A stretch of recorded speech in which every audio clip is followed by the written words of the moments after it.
The Red Dead Redemption series is more than two great video games. These games are all-time great pieces of media. Spoiler warning, please play the game before you watch this video. Firstly, let's go back to May 2010, the launch of Red Dead Redemption. Rockstar is already an established studio with quality games. If I had to compare the industry then to an historical time period, it would be the Renaissance. The gun is already a lethal weapon, but it has yet to be perfected. Before the gun, there was a bow. Pong, one of the most popular games of the 80s, was that simple bow, the prototype. The jump to a gun was the idea that games could be something more than a bouncing ball. They could have characters and a story, like in movies. These early games implemented a story, but still looked at the game as fun. The next jump, from a simple gun to a more advanced one, was in the 90s. Fully written games and the start of 3D worlds.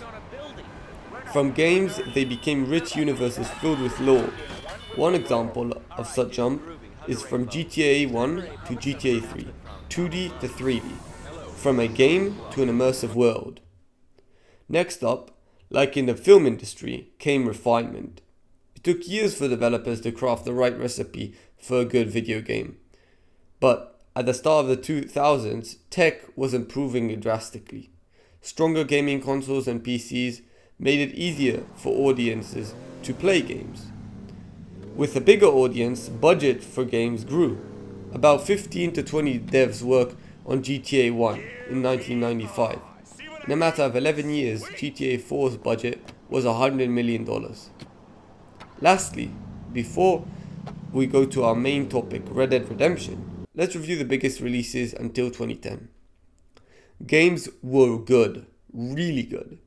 We see Nintendo perfected the formula. 4 out of the 10 games are Nintendo games, and 2 Rockstar games. Red Dead Redemption 1 isn't the first big video game ever. Not even Rockstar first open world RPG.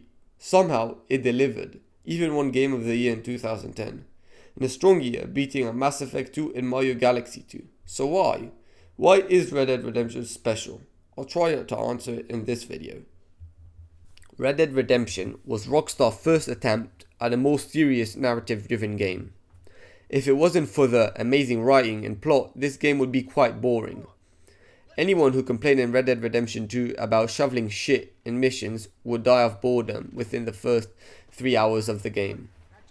Rockstar game design might be old-fashioned, and across their game there are some super boring missions, but somehow I enjoyed even shoveling shit. And in my opinion, it is mandatory for the experience and your connection with John.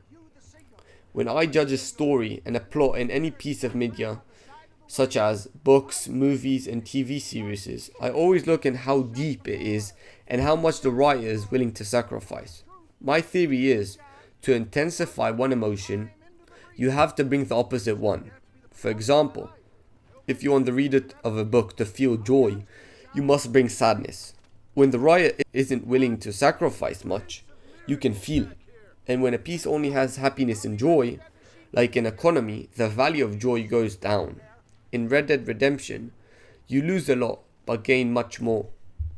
Second way to make a player, reader, watcher feel connected is building a world, a universe. For this to work, it has to be rich with lore and magic. An example of this is in Lord of the Rings. Tolkien isn't willing to sacrifice anyone. The characters are all good-hearted and all of them are heroes. There are good guys and bad guys. Nothing in between. Not to discredit Tolkien, the plot and characters are amazing. But what's even more amazing is the lore and magic of Middle-earth. I can imagine every part of it. Thankfully, in a video game, you can live the world, not only imagine it. Red Dead Redemption has done both of these. The plot is an emotional roller coaster, and the world is a living place that will go on even after I turn off my Xbox. The Wild West is nothing new, but Rockstar's satirical twist gives it a new angle. Throughout my time, I played poker, blackjack, talked with NPCs, and even felt bad about killing a guy for $125. It felt real, I'm an outlaw. I'm John Marston. Technologically, at the time, the world was one of the biggest and most beautiful worlds created. And from desert to swamp to snowy mountain, it has it all. Now, let's go to the most important part. The reason I and many more love this game. The plot. This story is till this day one of the deepest and most beautiful stories anywhere. The characters are deeply interesting and complex, and most of all, human. None of them are superheroes, most are closer to supervillains. From Nigel West Dickens, a professional scammer, to crazy Dutch Vandalin. It works. I need a healthy young man like you. They have to. Because they have to justify their wages. Our time has passed, John. All are excellently written and acted. I felt different emotions toward every character, from empathy to hate to sadness. Lastly, the sad end. The tale ends with a big sacrifice. John dies. He gets shredded to pieces.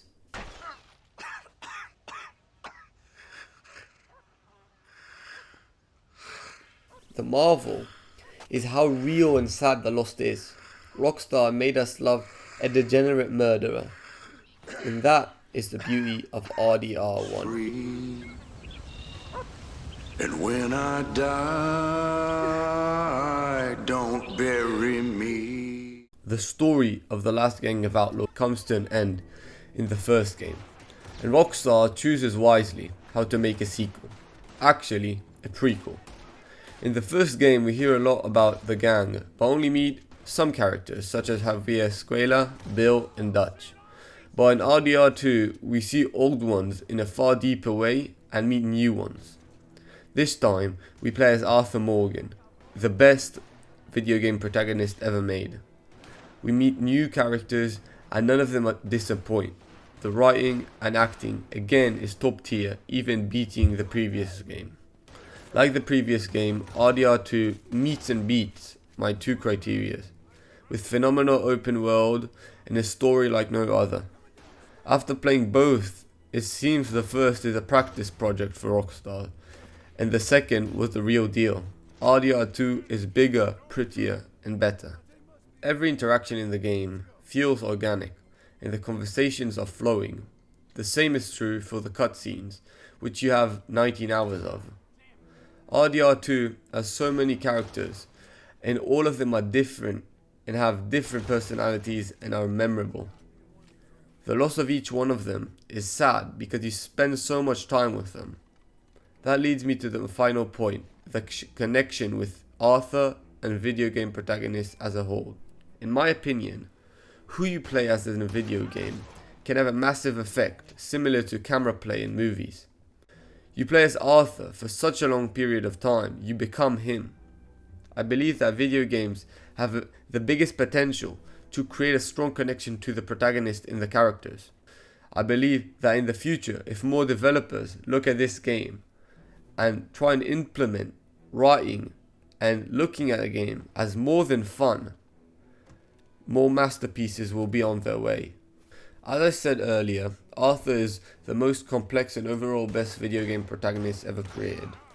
Arthur was raised by the gang and grew into a bandit, yet somehow he's understanding and responsible for his actions.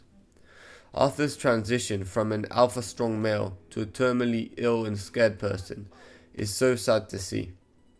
Arthur understands that he was a bad person and is understanding of death, but like all humans, even he can't comprehend what death really means. This scene shows Arthur's transformation the best. I'm dying, sister. Okay? Yeah, I got TB. I got it. Beating a man to death for a few bucks. I've lived a bad life, sister. We've all lived bad lives, Mr. Morgan. We all sin. But I know you. You don't know me. Forgive me, but that's the problem. You don't know you. What do you mean? I don't know, but Whenever we happen to meet, you're always helping people and smiling. I had a son. He passed away. I had a girl who loved me. I threw that away. My mama died when I was a kid. And my daddy, well, I watched him die. And it weren't soon enough.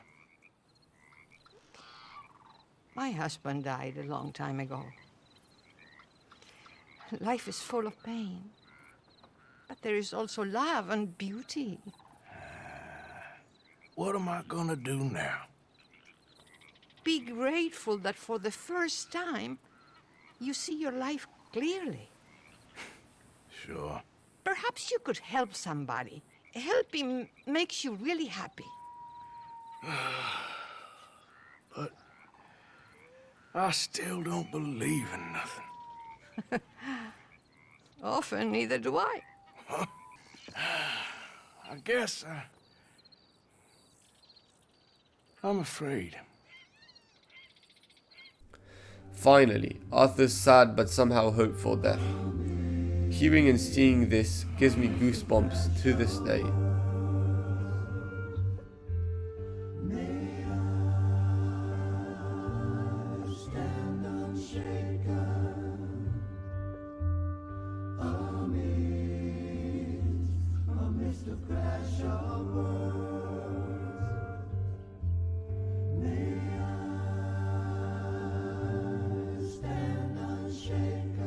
Is the death of Arthur really a redemption? As the definition suggests, the action of saving or being saved by a sin, error or evil. Did that really happen here? John is Arthur's redemption. John was saved. But John, as we know, dies too. That leaves Jack, John's son. Jack only a young boy when these events happened. Is he the redemption? The hope that things will be better? A descendant of a now extinct people? Please let me know what you think in the comments. Thank you all for watching this video. If you guys enjoyed it, consider subscribing for more similar content in the future.